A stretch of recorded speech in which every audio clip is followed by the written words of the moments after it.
Week 4 for us. Things are still going well. We're staying healthy. Guys are getting more reps. We're done with install, so not putting anything else in any of the 3 phases. Now we're just trying to get as many reps as we can. Cut back individual period, more full speed team periods, other than tackling. Getting guys some quality work. So spring's been good. I enjoy it every day, and watching the coaches relate. Players are working at it, so couldn't ask for anything else.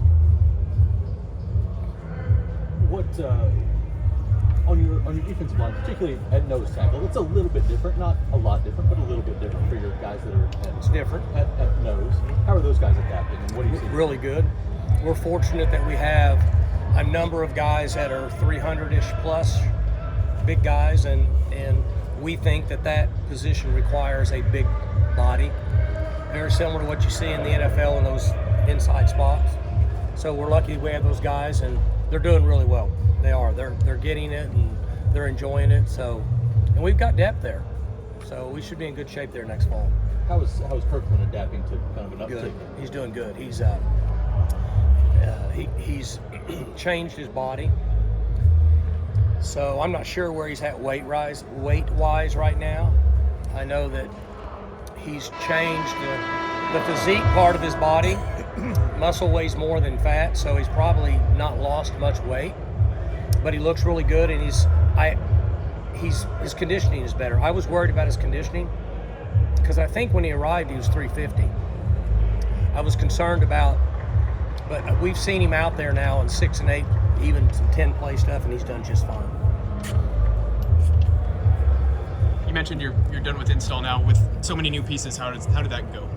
It's going good. I wish I could come here and give you some bad news, or could come here and say that it's not going smooth, but the players are really eager. I'm going to go back to what I said a few weeks ago. One of the advantages of the portal, you have a large number of guys that chose to be here. So what happens is you have mature players that choose to be on the team, and so that kind of spreads amongst the other guys, because it's human nature for all of us when we get into routine or whatever it may be that, like, it's the same old, I've been here 2 years, been here 3 years, been here 4 years, it's the same thing. Maybe there's something else out there I want to do. Well, these guys are choosing to be here, so the excitement level, the enthusiasm, their maturity has really helped, in my opinion. We talked about it this morning as a staff. So we just got to push hard for another couple weeks. Then Coach Glass will take over, and we'll be in good shape. Where would you characterize the offensive line at this point? Well, we're further ahead than we were last year. Yeah. Middle season. I don't think there's any question about that. Knock on wood, we're healthy. We hadn't been healthy in 2 years, spring ball or fall ball. We're healthy. We're further along now, in my opinion, than we were middle of the season last year already. Do you have some competitive situations, which Sure. I would imagine you really want? There's 8 guys right now that can play in a game and play just fine. Could be 10 before it's all said and done. Just don't know yet because they haven't picked the system up. So I haven't seen them play without having to think. But years ago we used to have 8-10 guys that could play in a game. But we haven't had that in a while. But maybe now we'll have that again. Don't want to overstate a guy, but it sure looks like, and I know he's a true freshman, but it sure looks like Jack Endine came in here different than you would expect most freshmen to come in. I mean, he's running some second team, which mature level, his maturity, I guess I should say, is different than most high school. The 2 kids, and Jacoby is at center's doing good. Both high school kids. The most difficult position for a guy to come in is clearly the offensive line. Now, mentally, maybe quarterback, but quarterbacks don't get hit. Offensive linemen are in the hand-to-hand combat. But Jack is very mature and is getting out there he's repping some with the 2, so he's getting thrown around. But he's further ahead, and Jacoby the same. Jacoby's come in and done really well for a high school player. Has to snap, point things out, extremely difficult. So we're pleased with both those guys. Obviously, we typically hear a lot of how important it is for skill position players to come in, a semester early. For those offensive linemen, how big is them coming in the spring to the fall? Well, two things for them. One, they get to train with Coach Glass, which both of those guys, let's use them as an example, Jacoby and Jack were in really good physical condition and have discipline enough to train on their own, but it's not the same as being here with us. So that's one advantage. Second advantage is they get to go through spring, and they're getting a lot of reps, and they see the speed and the power that it takes to be successful down in that area. And so there's no substitute for it. Like, you can tell them it's not the same. So when they come back in August, they've already been through it all. So they should be able to take strides much quicker. You've seen Jacoby play, a few times as blocking for your son. Has he surprised you since he's been here, or is about the same? Now, Jacoby's highly intelligent.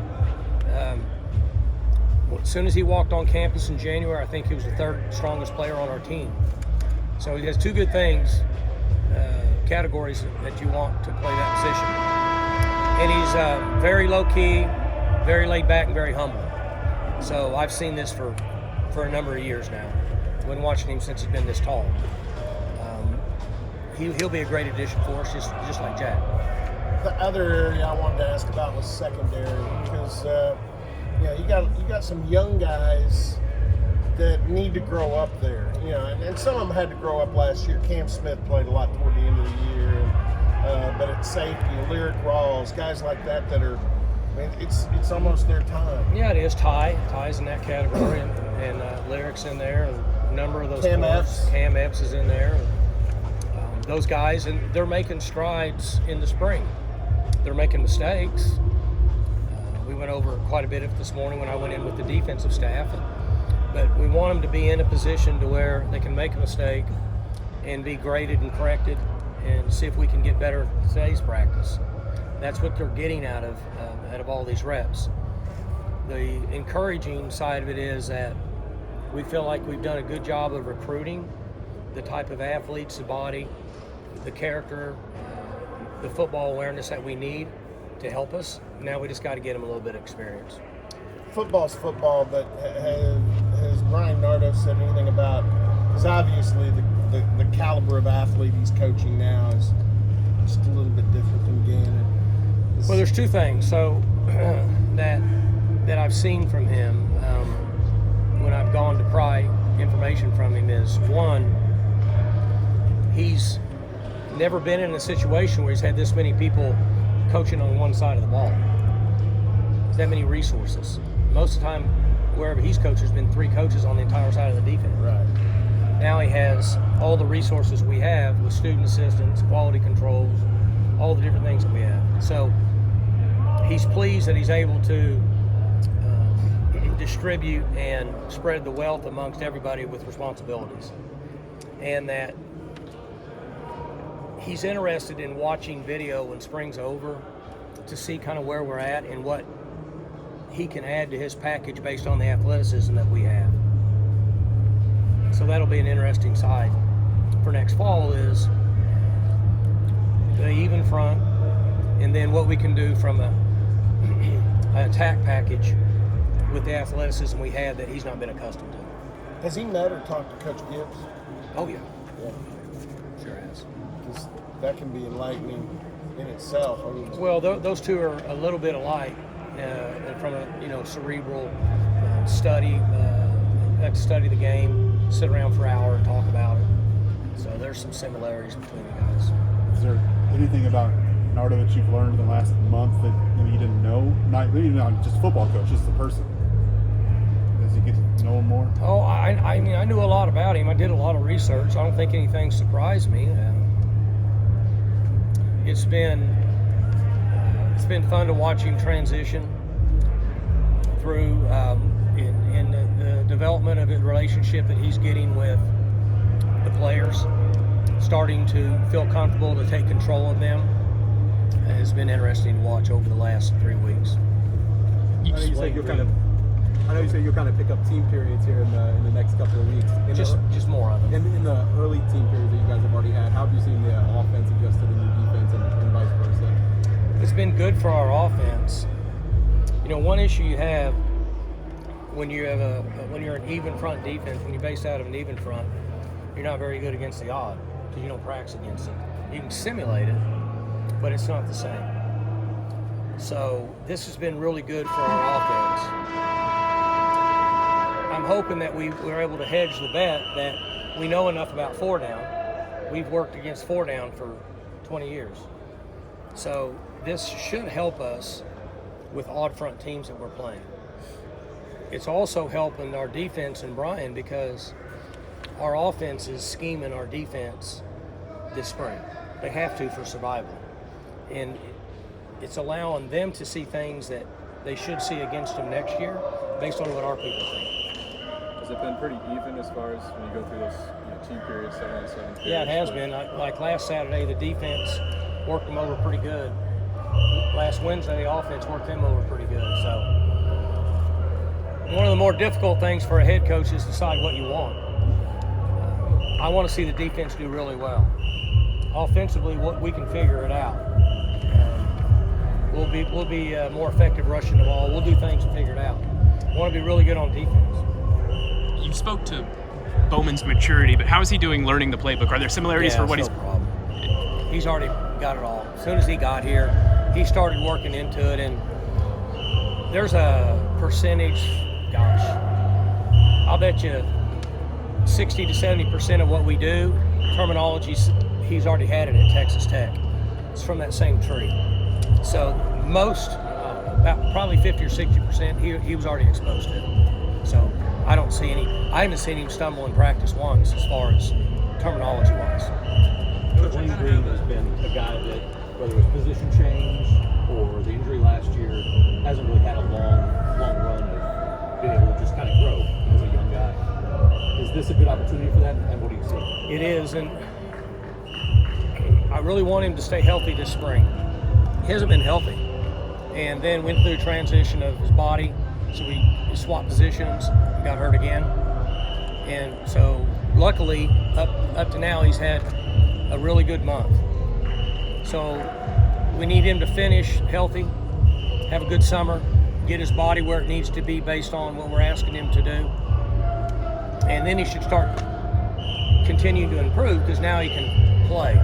He's played and he's been out. He's played and he's been out. Played and been out. So hopefully now that consistency should help him develop. Coach, when it comes to developing, recruiting, and through the transfer portal, what balance do you have as a coach when it comes to finding guys who know the scheme that don't need as much time to ramp up versus finding freshmen that is going to take time to develop?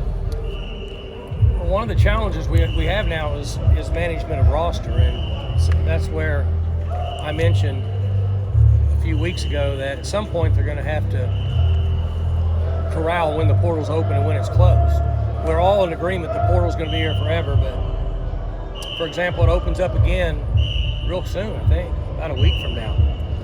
I'm against this because anything that happens in the portal from now until football, most schools are not going to be able to replace, and so it'll be a deficiency. But either way, what the question you're asking is, for us, what we have learned on the portal, that if we have a certain player at a certain position that leaves, and we try to replace him with somebody that we think is equal to him in experience and athleticism or better, as close as we can. That's easier said than done, but that's what our goal is, to answer your question. The guy leaves here is a corner, he's a 4-year guy. We're looking for a corner that's a 4-year guy. Guy leaves, he's a 1-year guy. Unless we find a guy that's just a can't miss, and we're looking for a 1 to 2-year guy. Because we can't get our numbers so skewed that we end up losing a whole bunch of guys 2 years from now, and our scholarships are down around 55, and we're going out looking for 30 players. Because we all know that's not going to happen. Mike, to go back to Brian, you've got 2 veteran kind of experienced guys in Derek and Jim before him. Do you have to kind of bring somebody like Brian, who's a lot younger and not coming from the Power 5 level? Do you need to spend a little more time to bring him along? I haven't. Football's football. Life is life. Coaching is coaching. You know, when I brought Yersich here, I was worried about, I think the first game that he called offensively, I think we played Mississippi State down in that preseason game in Houston, they had Dak Prescott as a quarterback. I think that was Yurcich's first game. So I worried a little bit about him being in the box, in a stadium that had, whatever, 50, 60, 70, 100,000 people there. Because he had been at a place where they called plays like just talking. Like Brian said sometimes last year, the press box he was in the stands, and people on the sideline could hear him talking. So from that point, there's an adjustment. But from all the fundamental teaching, coaching, planning, relationships, it's the same. I'm going to guess that when he goes in the box next year, he'll put those headphones on and he'll be just fine. Once he gets going, it'll be just like the old days. It'll just be a little louder.